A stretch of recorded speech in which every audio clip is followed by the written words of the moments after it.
دو چیزوں کی جنگ ہے، لا خوف علیہم ولا هم یحزنون، وجود پہ نہ خوف ہے نہ غم ہے۔ تو سوال یہ ہے کہ خوف آتا کیوں ہے؟ ایک مرتبہ آپ کے سر میں درد ہے، آپ گولی کھا لیتے ہو، درد صحیح ہو جائے گا، لیکن ایک مرتبہ آپ ڈھونڈتے ہو کہ سر درد ہو کیوں رہا ہے، تب جا کے علاج ہوگا۔ گولی پہ گولی کھاتے رہو گے، اس کے اور ری ایکشنز بڑھتے جائیں گے۔ ہمارے گھر مولانا بیٹا بدتمیز ہے، کوئی ذکر دیجئے، کوئی ورد دیجئے، بھائی رزق میں تنگی ہے، ورد دیجئے، ذکر دیجئے۔ یہ ورد اور ذکر گولی کا کام کرتے ہیں، 4 دن اثر ہوگا، پھر کسی اور مولوی کے پاس، کسی کوئی اور تعویذ والے کے پاس گھومتے رہو گے پورا کراچی۔ لیکن اگر ریزن ڈھونڈو گے، فقر کیوں ہے، فقیری کیوں ہے، اللہ تو سخی ہے، بار بار میرے وجود میں تنگ دستی کیوں آ رہی ہے، میرے مال میں برکت کیوں نہیں ہے، میں اچھا ہوں، نیک ہوں، نمازی ہوں، میرے گھر میں بیماری کیوں ہے، میں بے اولاد کیوں ہوں؟ ایک مرتبہ ریزن کو تلاش کرتے ہو کہ یہ مصیبتیں میرے اندر، میرے گھر پر، میرے فیملی پر آ کیوں نہیں ہیں۔ جب ریزن آپ کو مل گیا، آپ نے اس مصیبت کو دور کر دیا، گھر سارے مسائل حل ہو جائیں گے۔ سارے معصومین ریزنز بتائیں، مثلا پوری احادیث ہیں آفات گناہ کے اوپر، کہ کون سا گناہ کون سی آفت انسان کے اوپر لاتا ہے، اور کون سی نیکی انسان کے وجود پر کون سا اچھا اثر چھوڑتی ہے۔ مثلا سب نے سنا ہے صلہ رحمی انسان کی عمر کو بڑھاتا ہے، سب کو پتا ہے، لیکن سوال یہ ہم صلہ رحمی کرتے ہیں کہ نہیں کرتے؟ ہاں، سخی انسان خدا کو پسند ہے کہ حاتم تائی مسلمان نہیں تھا، کہ مولا حاتم کا مقام کہاں ہے، کہ کیونکہ کافر تھا، جہنم میں ہے، لیکن جہنم کی آگ جلائے گی نہیں کیونکہ سخی تھا۔ اتنی پاورفل صفت ہے، صفت سخاوت۔ اسی طرح فرمایا اللہم اغفر لی الذنوب التی تنزل البلاء، اے خدا میرے ان گناہوں کو بخش دے جن کی وجہ سے بلائیں، مطلب جتنی بلائیں آ رہی ہیں ریزن کیا ہے؟ گناہ ہے۔ تنزل النقم، بدبختیاں گناہ ہے۔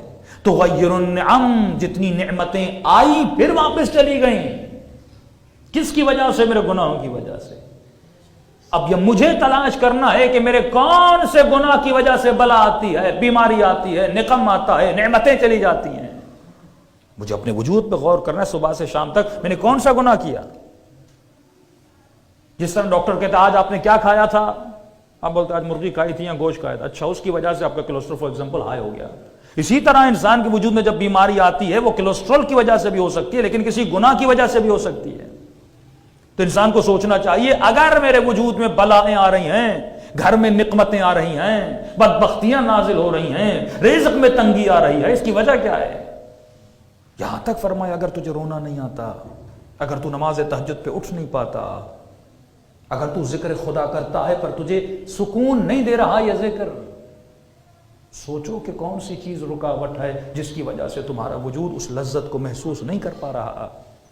تو کہا لا خوف علیہم ولا هم یحزنون، یہ خوف آتا کیوں ہے؟ کون سی چیز ہے جو میرے وجود میں خوف کو پیدا کرتی ہے؟ فرمایا اللہ نے مختلف طاقتوں سے تمہارے وجود کو نوازا، تمہارے وجود میں قوت عقل بھی ہے، لیکن ایک اور طاقت ہے جو بہت مضبوط ہے، وہ کبھی کبھی عقل پر بھی غالب آ جاتی ہے، جس کو سب سے زیادہ شیطان استعمال کرتا ہے تمہارے وجود میں خوف اور ڈر کو ڈالنے کے لیے۔ اگر اس طاقت پہ تمہارا کنٹرول ہو تو کبھی کوئی خوف تمہیں ڈرا نہ سکے سوائے خوف پروردگار عالم۔ کہا وہ کون سی طاقت ہے؟ اس کا نام ہے وہم، نفاثات فی العقد، یوسوس فی صدور الناس من الجنۃ والناس، یہ سینے میں جو وسوسے ڈالتا ہے تمہارے صدر کو نجس کر دیتا ہے اپنے وسوسوں سے اور وہم سے۔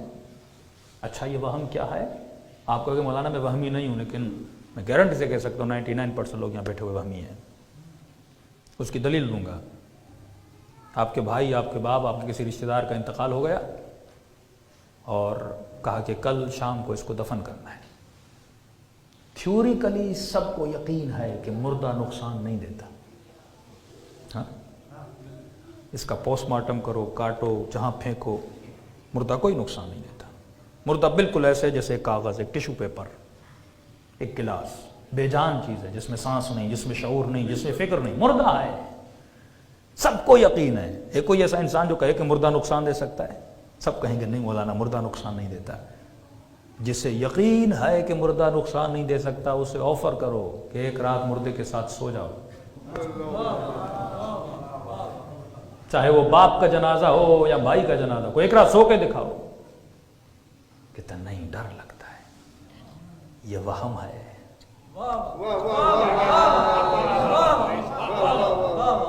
اب تو بتا تیرے اوپر وہم غالب ہے یا عقل غالب ہے؟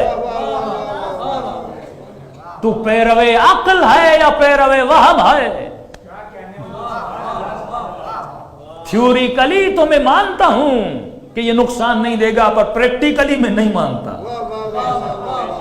یہی مسلمانوں کا حال ہے. مانتے ہیں قیامت ہے پر پریکٹیکلی نہیں مانتے. کہتے ہیں خدا ہے پر پریکٹیکلی بتاتے ہیں کوئی خدا نہیں ہے. کہتے ہیں کوئی قیامت ہے پر اپنے عمل سے بتاتے ہیں کوئی قیامت نہیں ہے. اسی طرح ہمارے وجود پر یہ ایک میں محسوس مثال آپ کو دی تاکہ آپ محسوس کر سکو کیوں نہیں ہم سو رہے. پتا بھی ہے یہ نقصان. بالکل ایک گلاس ہے، گلاس کے ساتھ سو جاتا ہوں، ممبر کے ساتھ سو جاتا ہوں، بیڈ کے ساتھ سو جاتا ہوں، جس کے ساتھ پوری زندگی میں نے گزاری. الفت محبت. لیکن کیوں؟ کیونکہ لوگوں کی باتوں نے میرے وہم کو امپروو کیا ہوا ہے.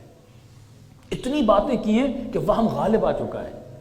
اس کی سمپل اور مثال یہ دوں کہ 1 گھنٹہ جنات کی باتیں کرو. 1 گھنٹہ رات کے کوئی 11-12 بجے آپس میں بیٹھ کے جنوں کی آج رات بات کرنا. جن ایسا ہوتا ہے فلاں کے گھر میں آیا، یہ کیا وہ کیا. اب اکیلے رات کو کمرے میں سو جاؤ.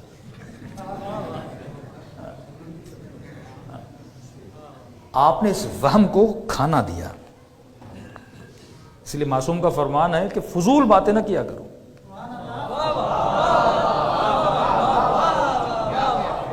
اس سے تمہاری عقل زائل ہو جاتی ہے.